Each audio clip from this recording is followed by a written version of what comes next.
श्री शिवाय नमस्तुभ्यम। हम सबको पता है कि 28 मई को ज्येष्ठ महीने के बड़े मंगलवार का बहुत ही विशेष दिन है। और अगर आपकी ये इच्छा है बहुत ज़्यादा अमीर बनने की, आपके घर में पैसे नहीं टिकते, माँ लक्ष्मी का वास नहीं, या फिर आपकी पूरी फैमिली हमेशा परेशान रहती है धन संपदा को लेके, कर्ज को लेके, तो ये वीडियो आपके लिए है, जो कि पूज्य गुरु जी की कथा से सुन के बहुत अच्छे से बताऊंगा। कुछ भी नहीं करना, सरसों का दीपक जलाना, उसके अंदर 11 काले तिल डाल देना। आपके जीवन की जो तकलीफें होंगी, जो समस्याएं होंगी, वो सारी खत्म जरूर होंगी, लेकिन बड़े ही तरीके के साथ, नियम के साथ इस उपाय को करना है।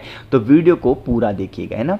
चलो, स्क्रीन पे आप सभी को दिख रहा होगा काला तिल, दिख रहा है ना। तो आपको क्या करना है, जैसा मैंने लिखा था वैसे ही करना है। आपको गिन करके 11 काले तिल को लेने हैं। कितने लोगे? 11 काले तिल को लेंगे। लेने के बाद में आपको इस तरीके से एक दीपक लेना है। अब जैसा मैंने दीपक दिखाया, जरूरी नहीं ऐसा ही हो। आप चाहें तो आटे का बना सकते हो, आप चाहें तो मिट्टी का लो, नया दीपक लो, पुराना लो, उससे मतलब नहीं है। आपको ऐसे दीपक लेना है। दीपक कौन से तेल का जलाओगे? आपको सरसों का तेल इसमें डालना है। क्या डालोगे? सरसों का तेल। लेकिन ये दीपक आपको लंबी बत्ती की दिख रही है, हमें लंबी बत्ती का दिया नहीं जलाना, हमें जलाना है गोल बत्ती का दिया, ठीक है ना।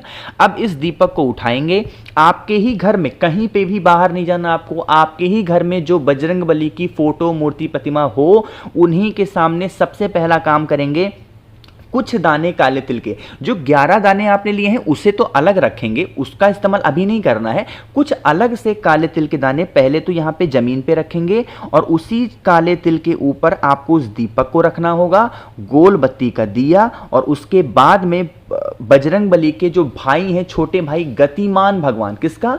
गतिमान भगवान के नाम से इस दीपक को प्रज्वलित करेंगे, जला देंगे, ठीक है ना।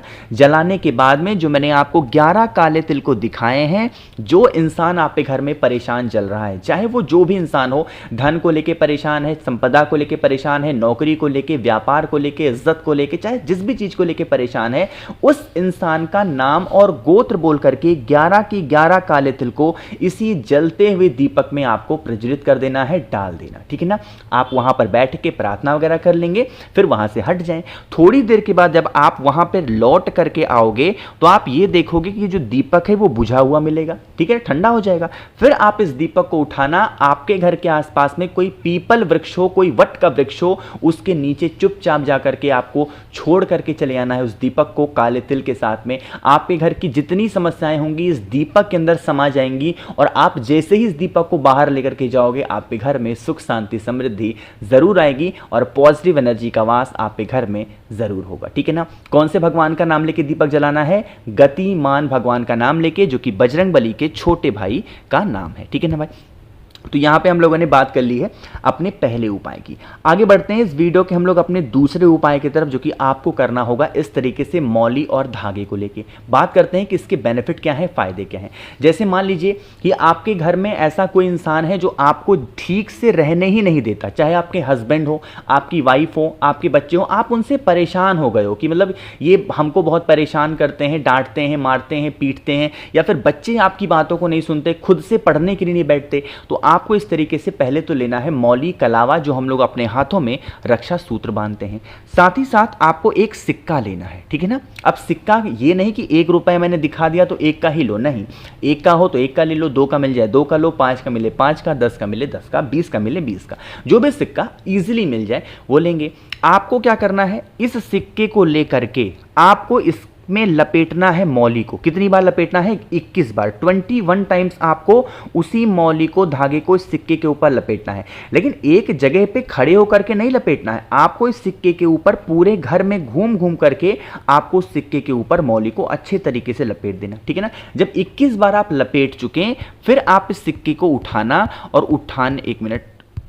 उठाने के बाद में आपके ही घर में जो बजरंगबली की फोटो, मूर्ति, प्रतिमा हो, उन्हीं के पास में यह कामना करते हुए उस सिक्के को रखेंगे कि हमारे घर में इस तरीके से समस्याएं हैं, इस तरीके से प्रॉब्लम चल रही है, हे बजरंगबली आप हमारे घर से इन सभी समस्याओं को दूर करें।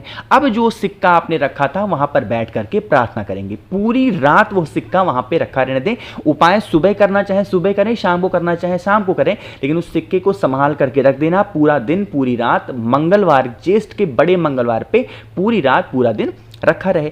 अगले दिन पड़ेगी बुधवार, ठीक है ना। बुधवार के दिन फिर आप सुबह स्नान करके आएंगे, इस सिक्के को उठाएंगे और उठाने के बाद में आपके घर के आसपास में कोई वट वृक्ष हो, बरगद का पेड़ हो। बुधवार के दिन बरगद पेड़ के नीचे किसका वास माना जाता है? बालाजी का। किसका? बालाजी का। तो आपको उस सिक्के को उठा के लाना है और बालाजी के नाम से उस वट वृक्ष के नीचे कहीं पे भी मिट्टी में दबा देना। यकीन मानिए जीवन में कभी आपके घर में कोई संकट प्रवेश नहीं करेगा। जिस कारण से फैमिली पूरी आपकी परेशान चल रही है, चाहे आपकी वजह से, चाहे आपके घर में किसी भी व्यक्ति की वजह से, वो इंसान धीरे धीरे करके सुधर जाएगा और आपकी फैमिली भी बहुत ज़्यादा खुश ज़रूर रहेगी, ठीक है ना। करिएगा ज़रूर सभी लोग। आगे बढ़ लेते हैं अब इस वीडियो के हम लोग अपने तीसरे उपाय की तरफ, जो कि आपको ज़रूर से ज़रूर करना होगा अगर आप ये चाहते हो कि आपकी सारी मनोकामना, सारी विशेष बहुत ज़्यादा जल्दी पूरी हो जाए, तो इस उपाय को करेंगे। लेकिन कैसे करना है, क्या इसके फ़ायदे होंगे, उससे पहले जल्दी से कर दीजिए वीडियो को लाइक और मेरे जितने भी भाई बहन आवाज़ पहली बार सुन रहे हैं जल्दी से करेंगे चैनल को सब्सक्राइब, ठीक है ना भाई। चलो स्टार्ट करते हैं इस वीडियो को, तीसरे उपाय को। बहुत ही ध्यान से सुनिएगा। यहाँ पे स्क्रीन पे आप सभी को दिख रहा होगा कुछ रेड कलर का पाउडर, ठीक है ना। ध्यान ये रखना है कि ये लाल चंदन नहीं है। क्या है? लाल चंदन नहीं है। ये आपको लेना है कुमकुम रोली, मार्केट में अवेलेबल है, तो आप कुमकुम लेंगे या फिर रोली लेंगे, ठीक है ना। इसका बहुत ही गाढ़ा सा पेस्ट बनाओगे, जितना गाढ़ा बना सकते हो उतना गाढ़ा पेस्ट बनाना है ना। अब इसका तरीका है, आपको क्या करना है, उस अपने जो कुमकुम रोली लिया है उसकी 5 बिंदी आपको लगानी होगी वट वृक्ष पे। कहां पे लगाओगे? बरगद के पेड़ पे। लेकिन ऐसे नहीं लगा देना, उसका तरीका अलग है। क्या तरीका है? देखो, जैसे मान लीजिए कि ये आपका हाथ है, तो आपको क्या करना है, अपने हाथों के, मैं थोड़ा सा बड़ा कर ले रहा हूं, अपने हाथों का जो आगे का पोर्शन नहीं होता उंगलियों में, यहां पे आप सभी लोगों को क्या लगाना है, उसी रोली कुमकुम को अच्छे तरीके से लगा देंगे, ठीक है ना। लगा दिया। लगाने के बाद में अब आप अपने इसी हाथ को लेकर के पहुंचेंगे कहां पे? वट वृक्ष के नीचे, और वहां पर पहुंच करके पत्तों में लगाना है, पत्तों में या फिर कहीं पे भी लगा सकते हो। एक उंगली से एक बिंदी आपको लगानी है, जैसे एक उंगली से दूसरी पे, छोटी वाली उंगली से दूसरी जगह पे, हर जगह पे आपको 5 बिंदी इस तरीके से अगर लगा दिया, अपनी मनोकामना, अपने विशेष को कहते हुए, बालाजी का ध्यान करते हुए, स्मरण करते हुए, तो आपकी बरसों पुरानी जो भी मनोकामनाएं होंगी, विशेष होंगी, वो सारी की सारी पूरी जरूर हो जाएंगी। लेकिन जब आप बिंदी लगा रहे हो, बिंदी लगाने से पहले एक घी का दिया, गोल बत्ती का, वट वृक्ष के नीचे पहले प्रज्वलित करेंगे, जलाएंगे। उसके बाद आपको 5 बिंदी वट वृक्ष की जड़ में या फिर पत्तों में, जहां पे भी लगा सकते हो, इजीली लगा देना, ठीक है ना। लगाने के बाद में जब ये दीपक ठंडा हो जाए, दीपक के ठंडा होने के बाद में आपको यही वट वृक्ष की थोड़ी सी मिट्टी, 1 चुटकी मिट्टी उठानी है और उसे लेके जाएंगे जिस कमरे में आप सोते हैं, शयन करते हैं, सोते हैं, उस स्थान पे आपको कहीं पे भी किसी भी कोने में बस हल्का सा डाल के चले आना।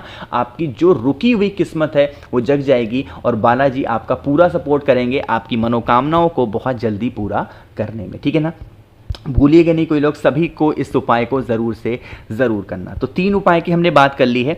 आगे बढ़ लेते हैं अब इस वीडियो के हम लोग अपने चौथे उपाय की और सबसे आखिरी उपाय की, और यह उपाय भी होगा आपकी बरसों पुरानी जो भी विशेष होंगी, जो भी मनोकामनाएं होंगी, उन सभी मनोकामनाओं को पूरा करके। मनोकामना के लिए भी कर सकते हो इस उपाय को, साथ ही साथ अगर कोई भी व्यक्ति आपके घर में बीमार है उसके लिए भी कर सकते हैं, कोई क्रोध कर रहा उसके लिए भी कर सकते हैं, ठीक है ना।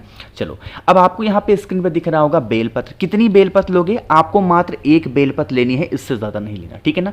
1 बेलपत्र ले लिया। अब आपके घर में जो इंसान क्रोध कर रहा है, जो इंसान गुस्सा कर रहा है, या फिर जो इंसान बीमार पड़ा है, उस बीमार इंसान के ऊपर से, या फिर जिसकी मनोकामना अधूरी रह जा रही है, उस इंसान के ऊपर से सर से लेकर के पैर तक आपको 7 टाइम्स, 7 बार क्लॉकवाइज डायरेक्शन में उस बेलपत्र को लेके घुमाना होगा, ठीक है ना। घुमा दिया। घुमाने के बाद में क्या करेंगे, उसी बेलपत्र के ऊपर आपको 2 लौंग को रखना है। कितने लौंग रखोगे? मात्र 2 लौंग को रखेंगे। लौंग को रखने के बाद में फिर से आपको वही काम करना है। मैं आपको बार बार बता चुका हूं कि आपको क्या लेना है, गतिमान, आपके जीवन की जो गति रुकी हुई है, गतिमान भगवान के नाम से उसी एक बेलपत्र को लौंग के साथ में लेके जाएंगे वट वृक्ष के नीचे और गतिमान भगवान के नाम से वहां पर छोड़ करके चले आएंगे। जो भी आपकी विनती हो, जो भी आपकी प्रार्थना हो, जिस इच्छा पूर्ति के लिए आप इस उपाय को कर रहे हो, उस इच्छा की बात आपको वहां पर जरूर से जरूर कहनी है वट वृक्ष के नीचे, ठीक है ना। उसको रखने के बाद में वट वृक्ष की 7 परिक्रमा भी आपको करनी। कितनी बार घुमाया था आपने बेलपत्र को? 7 बार उस इंसान के ऊपर से। तो परिक्रमा भी कितनी बार करोगे? 7 बार आपको वट वृक्ष की परिक्रमा कर लेनी है, ठीक है ना। जितने उपाय मैंने आपको बताए हैं, जरूरी नहीं है कि सारे उपाय आपको करने ही करने हैं। आपकी फैमिली के अकॉर्डिंग, आपके जरूरत के हिसाब से जो उपाय आपको अच्छा लगता है उस उपाय को करेंगे, आसान लगता है उस उपाय को करेंगे। आप चाहें तो सारे कर सकते हैं, चाहे तो 1 करो 2 करो, ये आपके ऊपर डिपेंड है, आपके घर की समस्याओं के ऊपर डिपेंड करता है, ठीक है ना। मैंने कोशिश की है आप सभी को बहुत ही प्यार से अच्छा समझाने की। वीडियो पसंद आई हो तो लाइक ज़रूर करिएगा। अगर आप लोगों में से किसी को भी मुझसे फ़ोन पे बातें करनी है या मैसेज पे बातें करनी है तो आप हमें इंस्टाग्राम या फेसबुक पे फॉलो कर सकते हैं। उसके लिए आपको सर्च करना होगा द नेचुरल प्लैनेट 108। वहाँ पे हम लोग बहुत सारी बातें करेंगे। बाकी मेरे जितने भी भाई बहन आवाज़ पहली बार सुन रहे हैं, जल्दी से चैनल को सब्सक्राइब करिएगा। श्री शिवाय, नमस्तुभ्यम।